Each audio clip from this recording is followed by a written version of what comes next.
Hi, second grade. Welcome to this wonderful last week of school. Today is Wednesday, May 20th, 2020. And as you have already seen, we are going to be working on our Venn diagram today.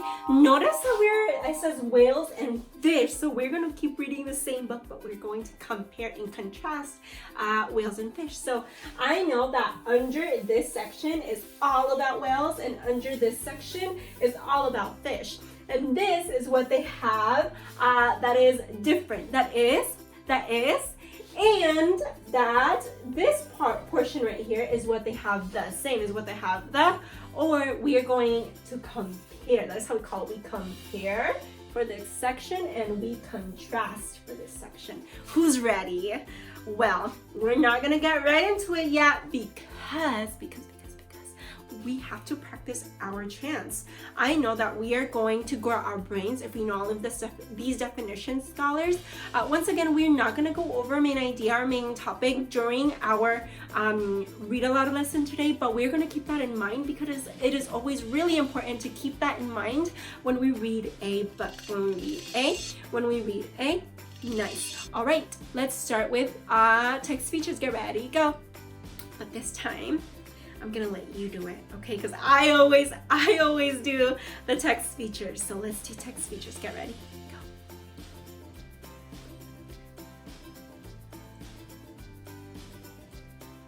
Nice. Headings, get ready, go. Headings are large and bold and tells the reader what the section is about. Oh my goodness, I almost got tricked. All right, let's do caption. Get ready, go.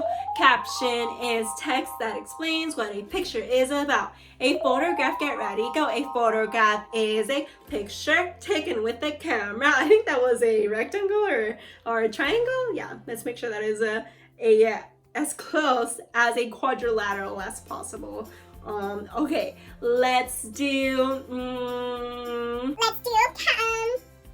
glossary. Get ready, go. Glossary explains unknown words from the text. Nice.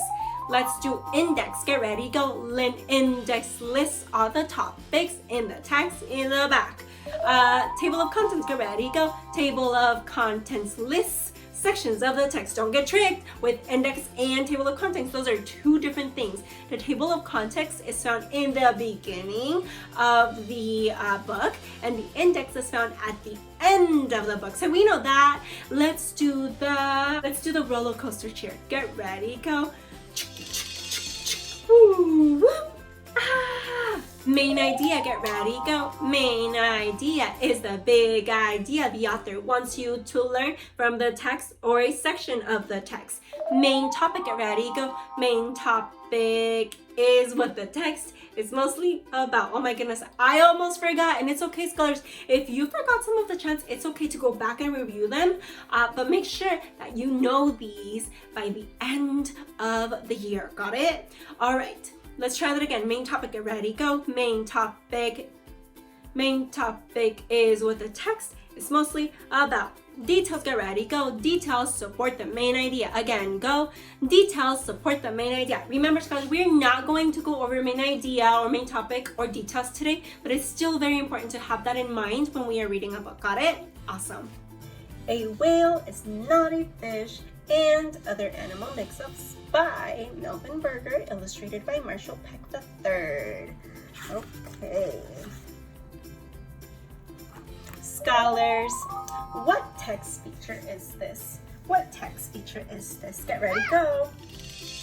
That's right. Take two easy. It is the table of contents, but today I want to learn about the difference between whales and fish. Let's take a look really quickly at this table of contents. How can this content or this table of contents help me? How can this table of contents help me? Go.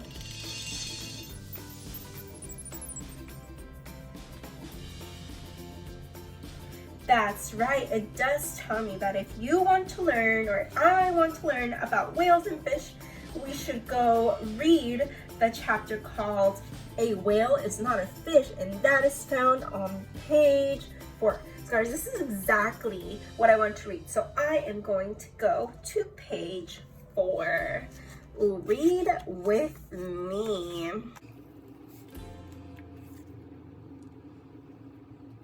A whale is not a fish. Whales and fish live in the water. They both have streamlined bodies, but whales are immense. Whales range from big to gigantic. In fact, the blue whale is the largest animal that has ever lived. A full-grown blue whale is about as long as 3 buses, as heavy as 25 elephants, and as tall as a 2-story house. Ooh, look at that blue whale. I would love to see a blue whale one day. Do you want to see a blue whale one day? Let's keep going. Fish are smaller. Fish come in all sizes. Most are very much smaller than whales. The smallest fish of all is a goby. It is less than a half-inch long. The largest fish, though, are the size of small whales. Look at that. I don't even know how to pronounce that. What does that say? It says Okinawan goby with blue whale. Scholars, what is one difference between fish and whales? What is one difference between fish and whales? Look for your evidence. If you need to pause this video to find your evidence, go ahead and do so. Get ready. Go.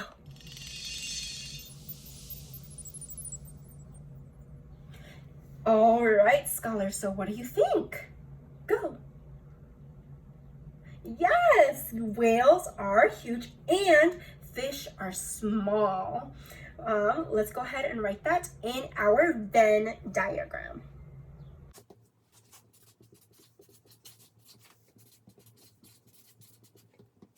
Tell me, what is one thing fish and whales have in common? I know when I hear the word common, I know that this will go in our section and where it says both in our Venn diagram. That's how I know that they are the same. All right, so what is one thing that they have in common? Go. Remember, if you need more time, you can pause the video. All right, so what do you think? Tell me. Yeah, I also think that they both live in the water and have streamlined bodies. So because I want this, that I know that this is the same, I'm going to add this in the middle section, or the section that says both, because it applies to both. Let's go ahead and write that down in our Venn diagram.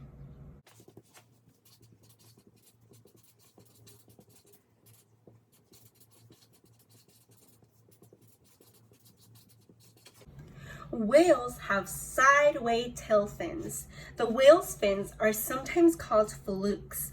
When swimming, the whale swings its fins up and down. The moving fins push the whale forward in the water. Most whales cruise along at about 4 miles an hour. But when they are in a hurry, some whales can reach 35 miles an hour. Whale skins are smooth and rubbery. Have you ever touched a whale? If you did, you would know that its skin feels smooth. Petting a whale feels like rubbing your hand on a big balloon. Beneath the whale's skin is a layer of fat. It is called blubber. Some whales have blubber that is over 1 foot thick. Whoa, imagine that, scholars. All right, let's keep going. Fish fins are straight up and down.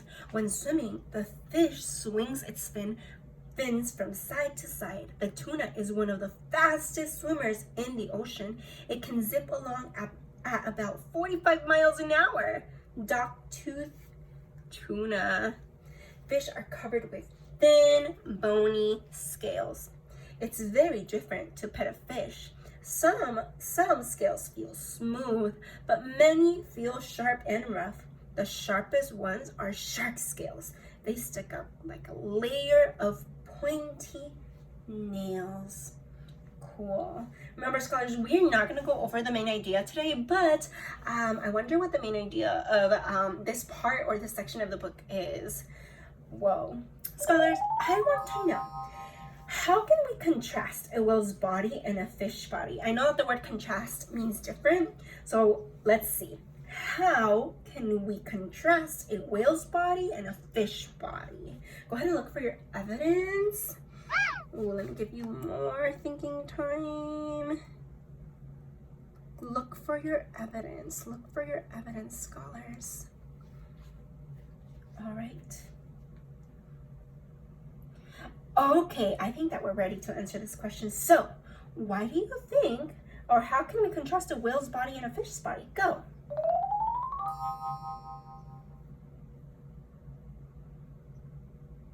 Oh, yeah, scholars. A whale's tail is sideways and a fish's is straight up and down.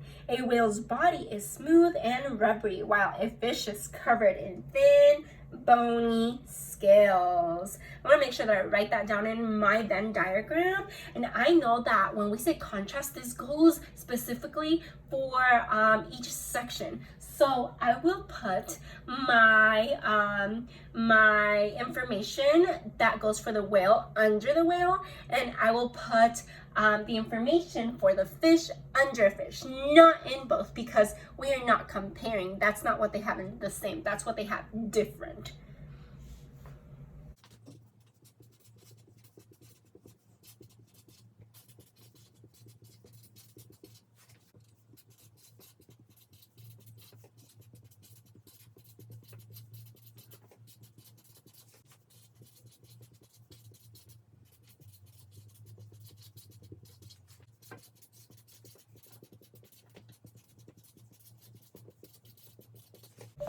Tell me, how can we compare a whale's body and a fish's body? How can we compare a whale's body and a fish's body? Go. That's right, scholars. They both have tails to help them swim. So I want to make sure that I add this to my Venn diagram.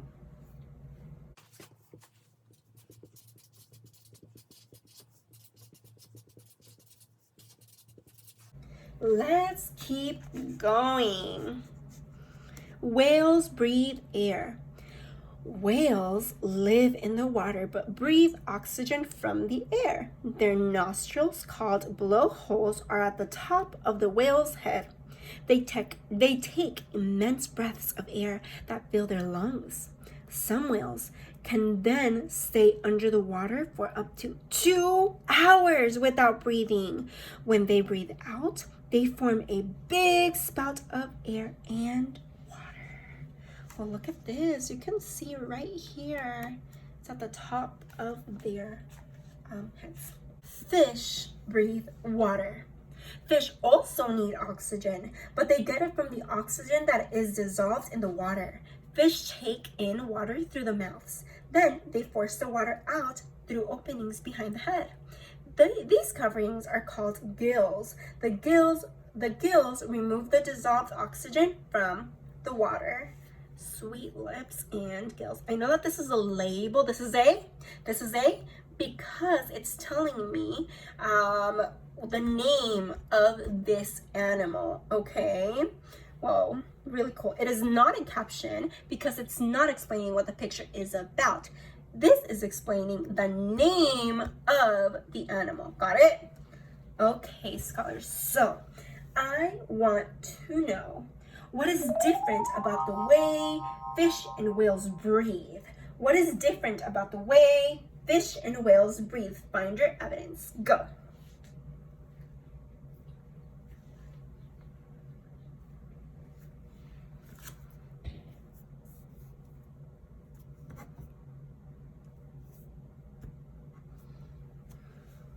So what do you think? Go.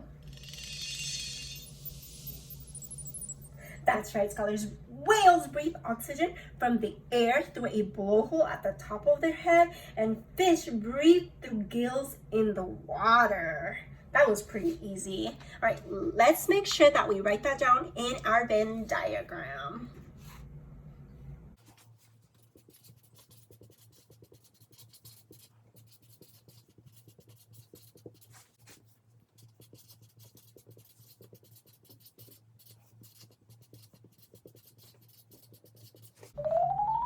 Scholars, what is the same about the way fish and whales breathe? What is the same about the way fish and whales breathe? Go. That's right, they both need oxygen. So let's write that down in our chart.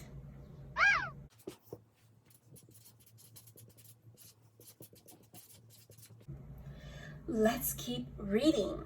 Whales bear their young alive. Mother whales give birth to one baby whale at a time, but the baby can be huge. A baby blue whale weighs about 4,000 pounds, more than 500 human babies. The mother whale takes care of the baby for up to a year. She feeds it milk from her body. The baby whale gains about 200 pounds a day in the first 7 months. Whoa. Whales are warm-blooded. The whale's body temperature never changes. Most whales spend part of the year in the cold waters near the North and South Poles. Then they head toward the warmer seas. Yet no matter how cold or warm the water, the whale's temperature stays the same. Whoa, that's an interesting fact. Let's keep going. Most fish lay eggs. Mother fish lay lots and lots of eggs in the water. In a couple of months, the eggs hatch into baby fish. Sometimes the mother or father fish takes care of the babies, but most of the time the baby fish are on their own from the moment they are born. Fish are cold-blooded. Cold-blooded is the opposite of warm-blooded. When fish swim in cold water, their bodies are cold. When they swim in warm water, their bodies are warm. Fish can adjust only to small and gradual changes of water temperature. Scholars, tell me, how else are whales and fish different? How else are whales and fish different? Go.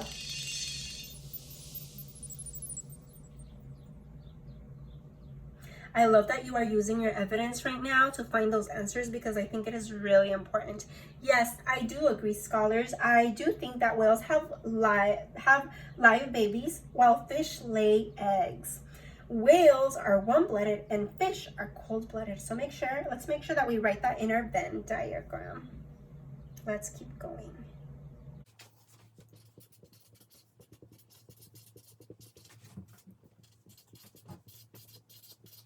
Want to know, what else do whales and fish have in common? Go. That's right, they both have babies, scholars. We are so good with finding all the similarities and differences. So let's make sure to write that down on our chart.